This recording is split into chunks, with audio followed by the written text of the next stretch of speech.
Today, Cesar Chavez, a civil rights activist who died in 1993, has been accused of sexually abusing girls and women back in the 1960s and 70s. The allegations were detailed in a New York Times investigative report. A Madison school, Cesar Chavez Elementary School, is named after him.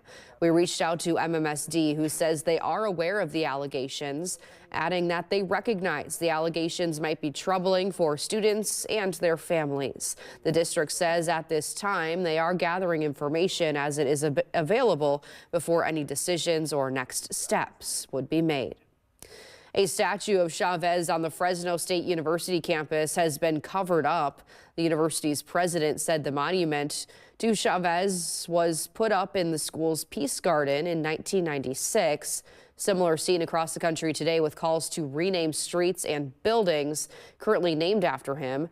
In Los Angeles, an effort to rename Cesar Chavez Avenue is underway.